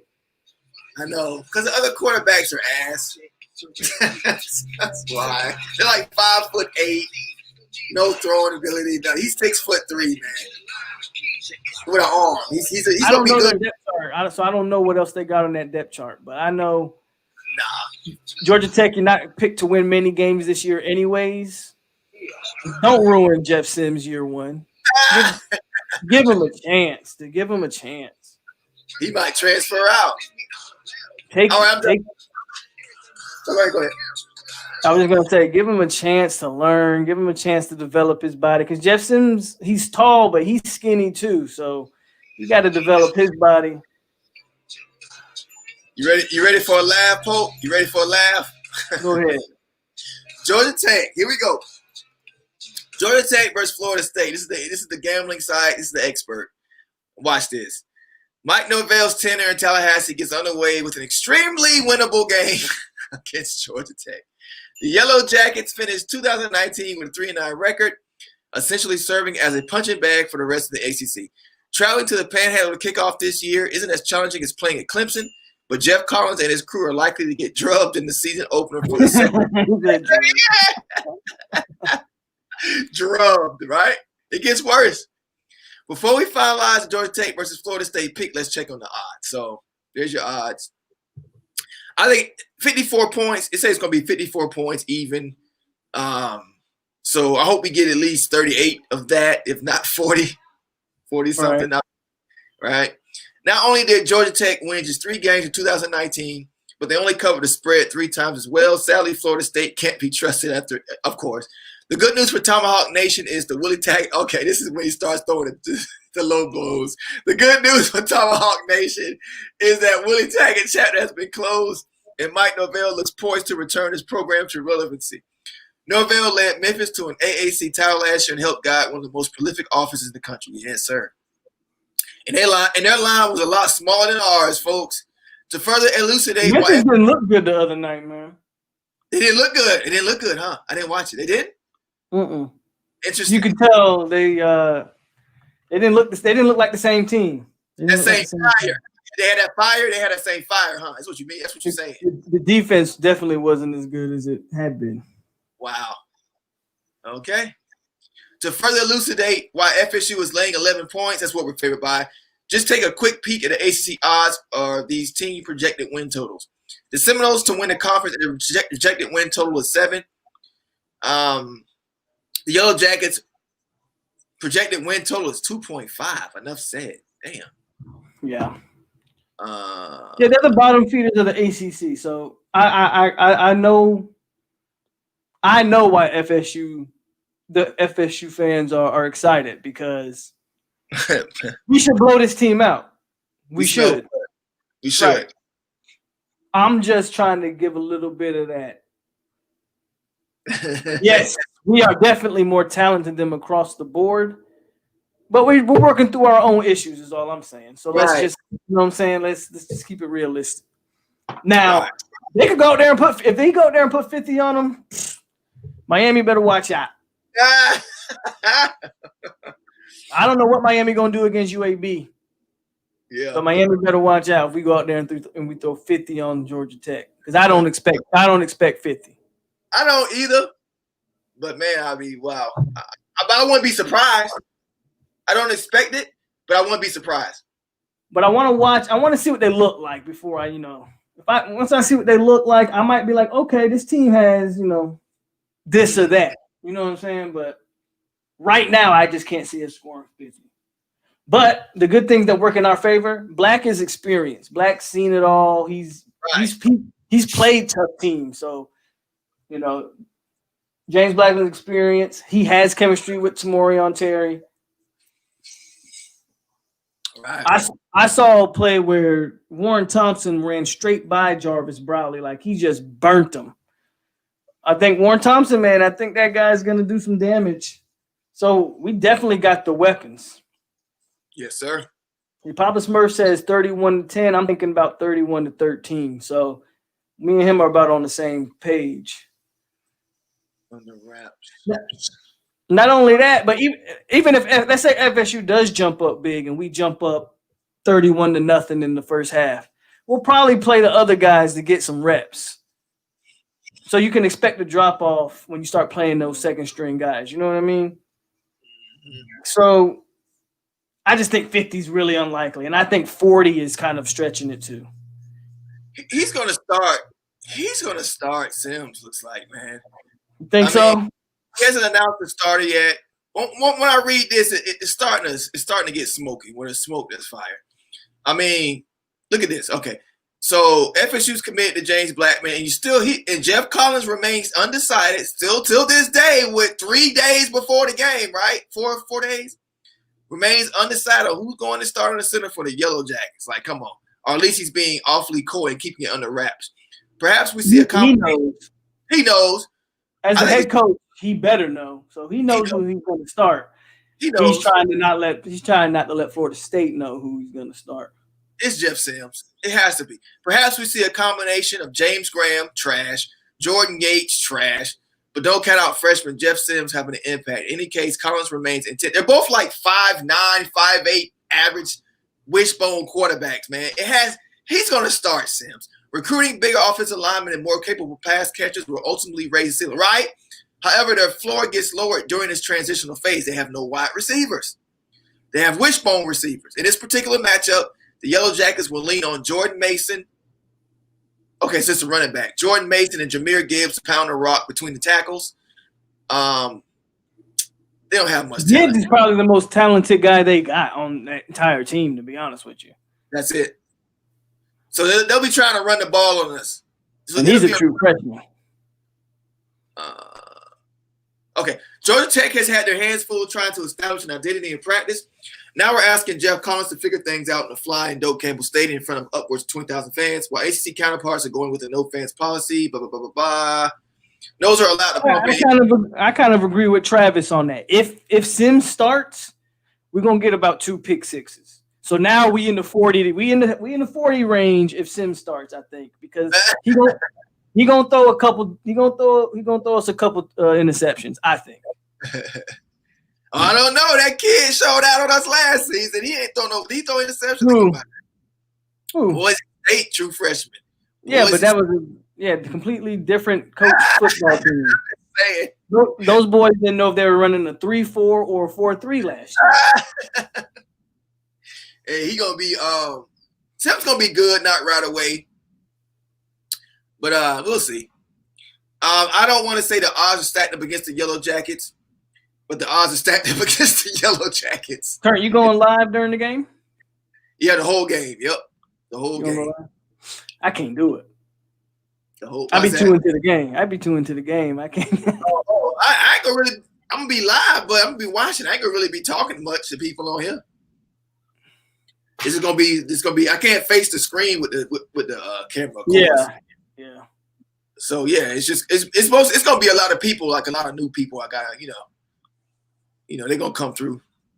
It's always best to go live. I haven't gone live during any game ever. It's been my first year doing it, so I've been doing this about 3 seasons. So I'm gonna see how it goes. You get a lot of new subscribers, a lot of new faces. What's that gonna do? One more thing I want to give y'all. Is that it? What's one more thing? Oh, we'll watch Coach Dillingham, and that's all I got left. That's all I got. So, any questions out there? Hit the like button, people. Hit the like button. What's going on, William? What's up, William? Yeah, Papa Serve. I like the Norvell is implementing that. He's emphasizing academics and on the field play. I mean, it's crazy that we have a coach that's actually being the head football coach now. You know what I'm saying? Like, we're just happy about some of the smallest things, but it's cool to see. It's cool to see stuff like that. Oh, okay. Oh, it is. Okay, I haven't watched this one. I haven't watched Papooses either. Papooses get me lit, man. God damn. That's my favorite coach, man. I like Papooses, man. I really do. He get me hyped, man. Dillingham, he get nervous. he looking like Leaving the Beaver right here. He knows the pressure on. Was it like 4 days away? That pressure. You look nervous, Joe. You look nervous, coach. Dillingham, all right. Norvell called the plays anyway, so he ain't really got nothing to be nervous about. He'll be fine. Yeah, Dillingham will be fine. But you can see it. Hey, Coach, how you doing? I'm good. How are you? I'm good. Thanks, Will. I want to ask you how the mock game. What's going on, Don? Replay this for Will real quick. Thanks, Will. I'll play it real quick. I know Polk got to go. Hopefully it's louder. Hold on, sorry.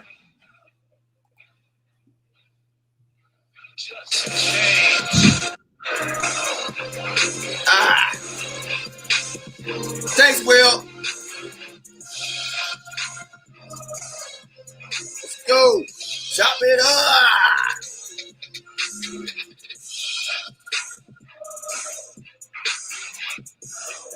one game at a time, John. We just worried about one game at a time. We're gonna worry about Georgia Tech, then we'll worry about y'all the second game. All right. Here we go. On Saturday, how do you feel about the operations and just overall thoughts about the offense going into the game? I thought it went really well. I think Coach Norvell does a really good job putting everybody in game day situations with that mock game. Basically, every situation that could happen in a football game, we're simulating, from a guy cramping up and who's his backup, two guys cramping up and who's the third team guy to go in, from us getting a penalty with under a minute left, 10-second runoff, but the clock is going to start on the ready whistle. All those situations that we can simulate, and I thought our guys did a good job understanding the situation, because that's what football games are going to come down to. And didn't Georgia Tech beat Miami last year? Not where we want to be. It's never where we want to be. We want to continue to get better. But I think our guys are working hard. I think they're in a good mindset. Yeah, let's go UAB.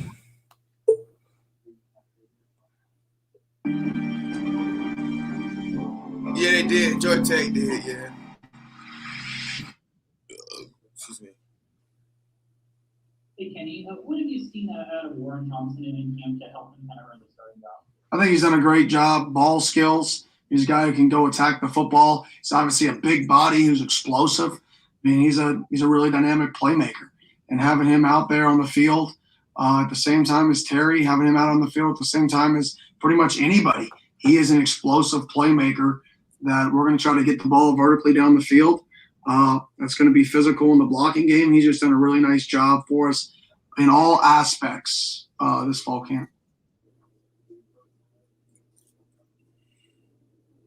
Kenny, on Saturday, are you going to be in the press box or on the sideline? And before that you're was to help Coach Norvell however he needs it.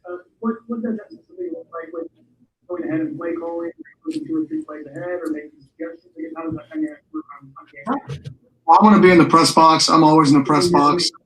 Like I said before, I've been there basically since I was a high school coach. I've been in the press box. Oh, in the press box. And Coach Norvell and I have a very unique dynamic on game day. Okay. It's super unique.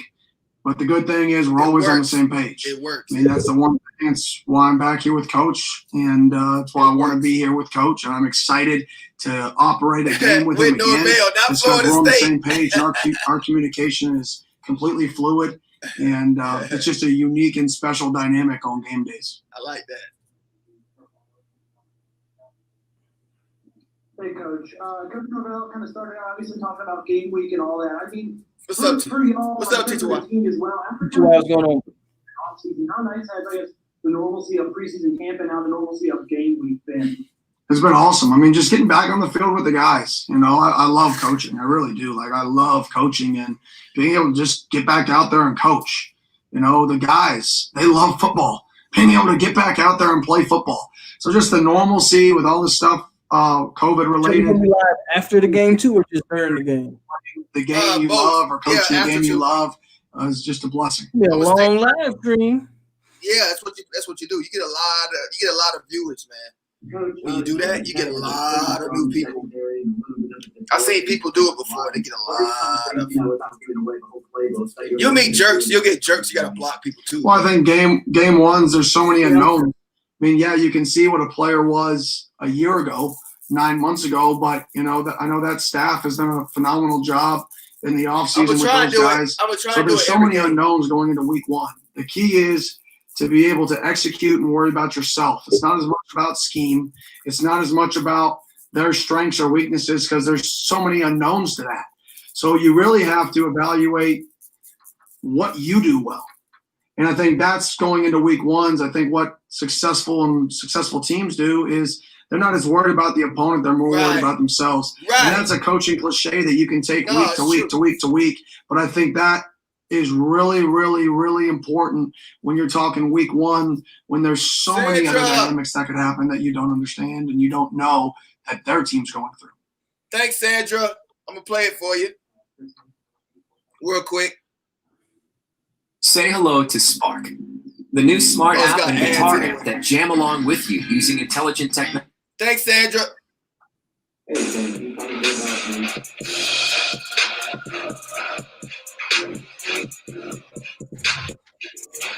Yeah.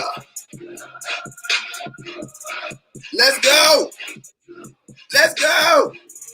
I never planned on going live during the game, but who knows? Might give it a try this year. Yeah, it'll give you a lot. It'll give you a lot of I think he had some playing experience last year.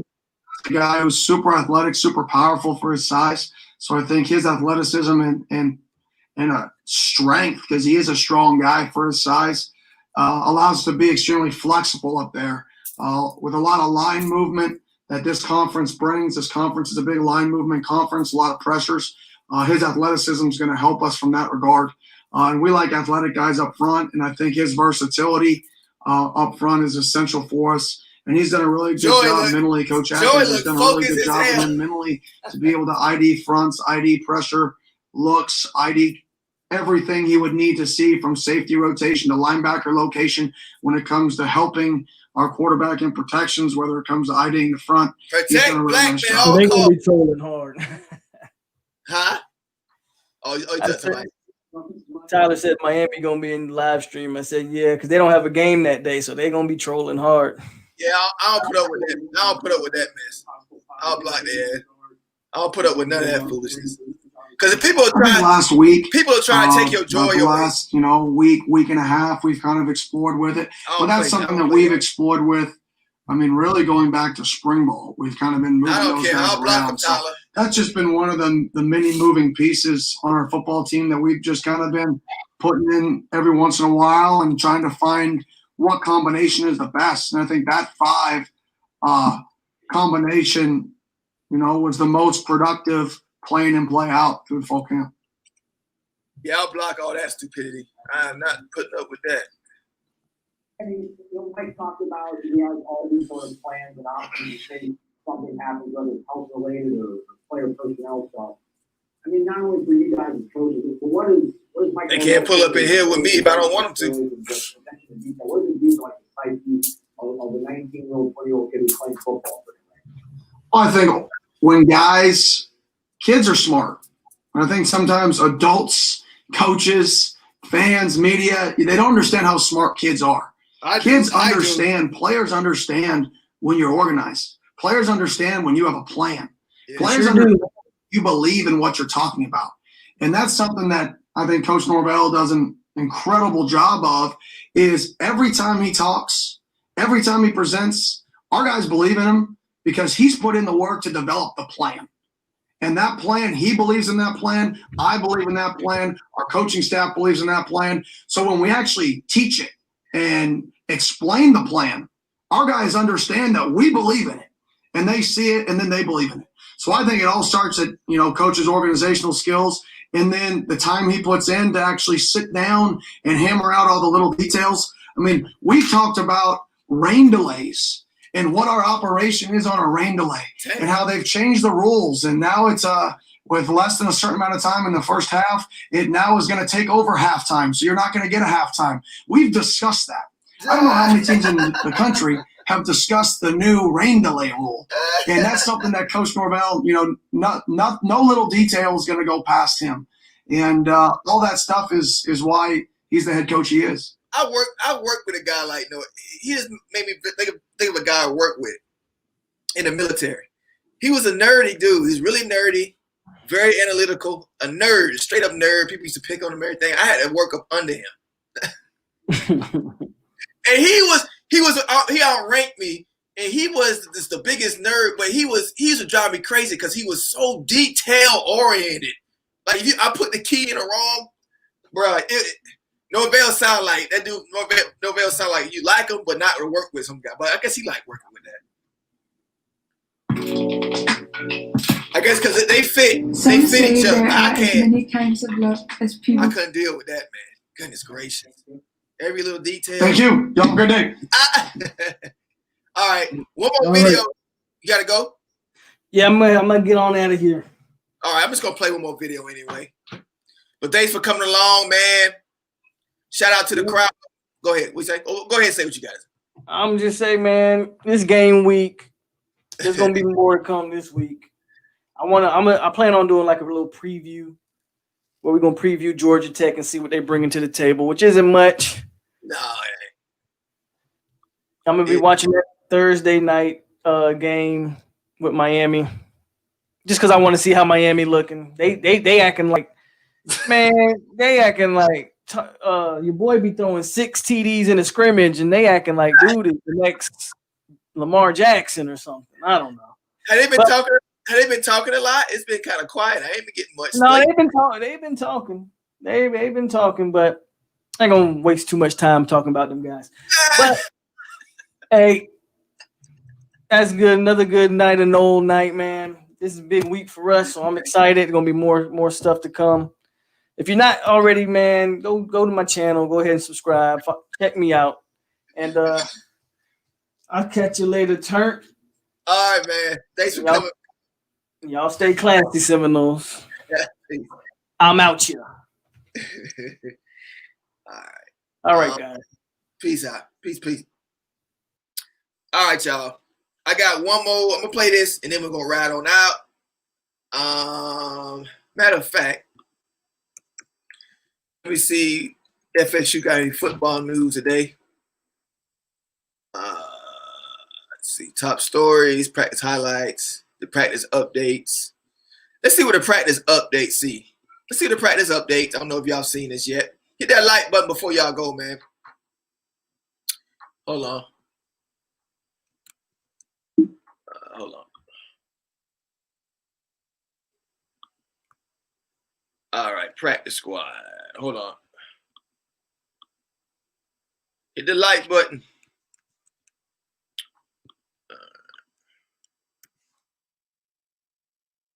All right, here we go. Hit the like.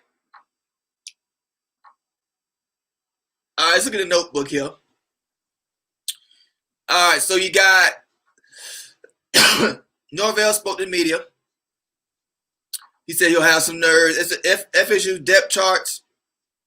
He said standard and expectations. FSU depth chart is filled with freshmen and redshirt freshmen on both sides of the ball. Norvell and his staff have been doing all they can to get those guys ready for Saturday. I try to make sure I'm pushing every button, as we saw earlier. They'll have scripts for every game. Every game you're going to have a script. Wow. Okay. We heard from running back LaDamian Webb. Weber's just ready to help Florida State win. Yes, sir. Offensive line coach Maurice Smith and Babian Johnson a guard. Tackle Darius Williams. Looks like he's going to be really good tackle for us, man. Future starter. He's starting now. Tight end Cameron McDonald. He's going to be our best tight end. As far as I think he is. People are sleeping on Blackman, says McDonald. We're going to see. Wide receiver Thompson. Wide receiver Thompson. He might ball out. FSU's honing in on his little details. Yeah, blah, blah, blah, blah, blah, blah, blah, blah, blah, blah, blah, blah, blah. Okay, we just saw that. All right, I'm going to watch one more video. Hit that like button, people. I'm going to watch one more video. And then we'll call it a day. It's Papuch. It's probably he is. He's my favorite coach on the team. Mike Papuchis. Hold on. Mike Papuchis. I'm good. So are you a or depth chart guy, like in terms of going into game one every season, or does that speak to the competition this particular season? Good night, Sandra. Probably a combination of both things. You know, if you have a clear-cut returning starter that has kind of earned the right to be listed first, I think there's some time and place for that. But us being a new staff and not having the same time to evaluate, post-spring ball, really working through all fall camp, just kind of how I felt a couple weeks ago. I didn't feel like there's any reason to rush or put anything out there too early. So we're going to kind of continue like guys by through the week and see what's in store.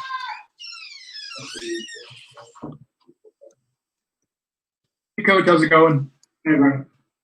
So I want to get your thoughts on Travis Jay. He's listed as a co-starter at both the return positions. I guess to have that athleticism to where you could say punt returner, kickoff returner potentially. I guess what has he done in camp to stand out in that regard? Well, number one, with Travis, he's a natural ball catcher. He just kind of has a knack, whether it's a punt return game, kickoff return game, really put himself in position, in terms of judging the ball and its depth. And he catches the ball really well with his hands. Obviously as a high school player, he was super talented with the ball in his hands. We just feel like as a team, that if we can find ways to give him opportunities in the return game, that would be good for us. But there's several guys back there that are getting work, and I think you'll end up seeing more than one guy back there throughout the course of this game, really out throughout the course of the season. So Trav is one of those guys that's really stood out at this point, but there's several guys that really got nice job. Good night, Teacher Y. Good afternoon, Coach. Good afternoon.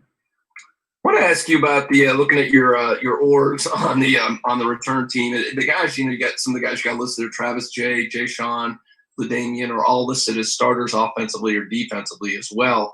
Is that ever a concern for you or Coach Norvell that you've got guys or potential key starters playing on special teams that are always like you're going to put the best guy there regardless? Well, from a program philosophy standpoint, we are going to put the best guys out there to give us opportunity. We're always going to be smart in how we allocate the reps. So that's one of the reasons that you have orgs listed. That's a sincere, kind of genuine approach to it. It's not that we're necessarily hiding something. If Jay Sean's getting a ton of touches at running back, maybe it is Travis going to get the next return. Or if LaDamian's getting a bunch of touches, then maybe it's Jay Sean. So we have that flexibility that depending on how many reps that you're getting on offense or defense, that we have multiple people we feel like we can use in the game. And we're going to be able to do it a little bit by committee because of the roles that guys are playing on offense. I feel like there won't be a drop off no matter who we put out there. What was that? Close the door.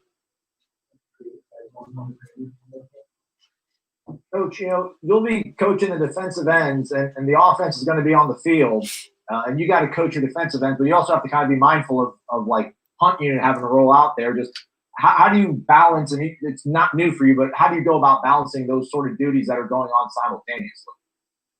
That's a great question. I mean, that can be a little bit challenging throughout the course of the game.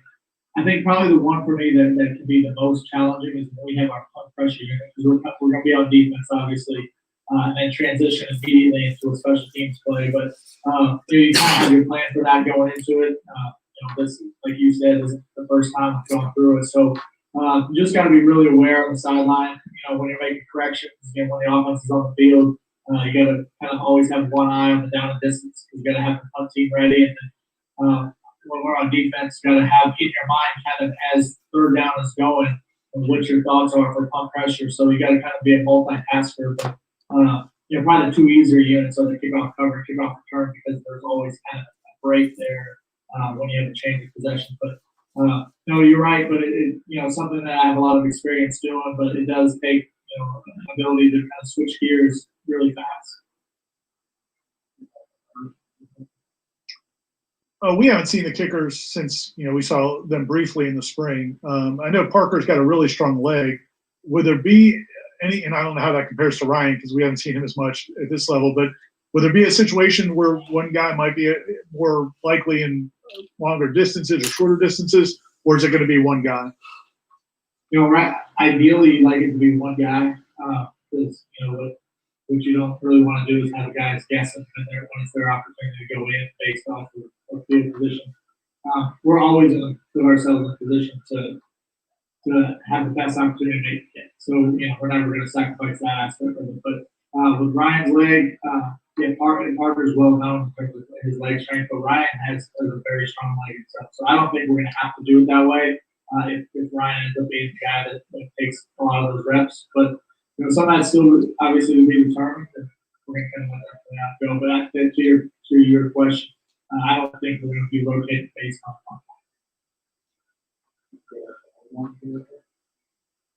You've coached with Nick Saban, and you've coached with guys that are not Nick Saban. Not trying to say that Coach Mike Norvell might be a Nick Saban, but just when you've been around a guy like Nick Saban, you see how organized he is, how meticulous, how maniacal he kind of approaches every sort of thing. I guess that's what we call coaching, but what does that do for the confidence of 18, 19-year-old, 20-year-old kids when they have a coach who's so detail-oriented? And does Mike kind of bring that sort of comfort, you think, so far, looking at these kids practicing and getting prepared? Well, I think the way Coach Norvell approaches everything, I think he brings confidence to the entire organization. You know, that's coaches included along with the players, just because there really is no stone that is unturned in terms of preparation. We have a plan for every contingency that could happen in the game. We went through our mock game the other day, and every situation that could possibly come up, as we go through, coach has a plan, and it will always, you know, in my time with him, it appears that every plan is a really well thought out plan. So I think when you have a guy like that who's in charge, it should breed confidence, not just among the players, but the entire organization. No matter what happens in the game on Saturday, we're going to be prepared for it. We're going to have an answer for it, and we'll be able to adjust and adapt. I think this will be a first in my career asking a question about potential backup long snapper. But what does it say about Garrett that, you know, Grant's returning and seemed like he did a really good job last year? What have you seen from Garrett to actually have that be a real competition? Well, so you know, one thing is I feel like we are blessed with two really capable guys. But you know, from our mindset from the day that we came in all the way to this point now has been we were going to let guys compete, and you know, whether it's kickers and charting every kick that they take, or it's long snappers and charting every snap that they snap, we're going to let the guys battle it out, compete, and you know, the numbers are going to be the numbers. You know, I know you know, there's times where guys who have experience, you know, that could weigh into the equation somewhere, but you know, we feel like if a guy has earned the right to play, that's how it should be. You know, this should be a meritocracy in every way. So Garrett's done a really good job. So you know, I think he's put himself in a position where, you know, he deserves that 4 on the depth chart, and we'll kind of make a decision on what if I can come up with those numbers, I think it's a bit of a stretch. That's it. Hey, come on, Zion.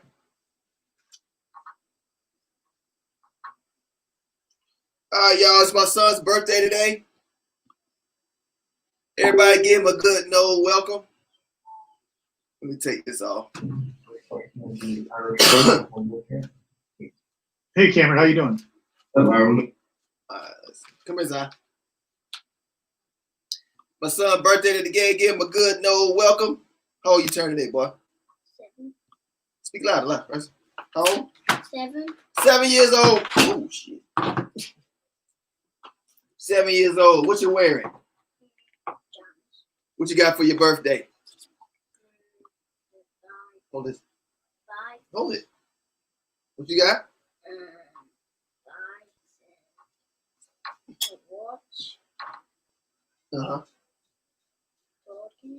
Board game. You got video game. Lego Star Wars. Lego Star Wars or something. Lego and You got a big bike too. Big bike. All right, mom's coming in. She's about to dance on camera for us. Oh, I'm sorry. Yeah, he's 7 years old. What's his nickname? I don't know, little nose blood. Let's call him Zion. On his shirt. What shirt say? The shirt that you got. Stay cool. Something you had. What is your mama talking about? The Nole shirt you made. It's on his shirt. I don't know. Bang head or something. Oh, bang stick. Yeah. All right, y'all. Thanks for joining TURNTTALLY Show. I'll be live. I got a video coming up for y'all tomorrow. It'll be a kickoff preview show. It'll be funny. I'll be calling Mike Novell on the phone. Also, look out for Tomahawk City Thursday with 1 dub. And then Friday night is going to be the kickoff night. So Saturday, I'm going to go live during the whole game Saturday. So you can join me with that. And Friday night's going to be I'm moving the smoke session to Friday nights, but that's going to be the kickoff night with Van. Yeah, and stay tuned. I'm gonna be busy. I got about 3 straight lives after tomorrow. Thanks, Henry. Papa Smurf gave you a birthday. Thanks, Henry. Tyler. All right, peace out, Nole Nation, man. Signing off, TURNTTALLY. Hit that like before you go. Thank you for the donations. Thank you for the likes. Appreciate the support, y'all. Let's have a great year, man. Stay with this channel. We're gonna have a lot of fun. Say bye-bye, everybody. Bye. Let's go. Peace, y'all. Peace. Thanks, Irv.